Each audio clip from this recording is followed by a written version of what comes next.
BTS আমার একটা স্বপ্ন ছিল আপনার সাথে কথা বলার, বিশ্বাস করেন আমি ভাবতে পারতেছি না যে আপনি আমার ফোন রিসিভ করছেন। আপনি রোজা রাখেন নাই কেন?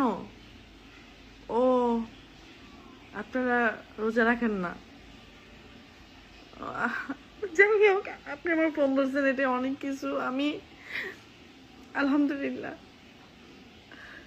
আলহামদুলিল্লাহ, মানে বাংলাদেশের সব মেয়েরা আপনাদের মতো বিটিএস দের জন্য পাগল, কিন্তু আমি শেষ পর্যন্ত বাংলাদেশে প্রথম যে কিনা আপনাদের সাথে কন্ট্রাক্ট করতে পারছি। আর আলহামদুলিল্লাহ আমার খুব ভালো লাগতেছে। আপনি অনেক ভালো একজন মানুষ। অনেক দিন ট্রাই করতেছি আপনার সাথে যোগাযোগ করার জন্য। পানি খায়েন না, রোজার দিনে এত পানি খায়েন না। আমি রোজা রাখছি,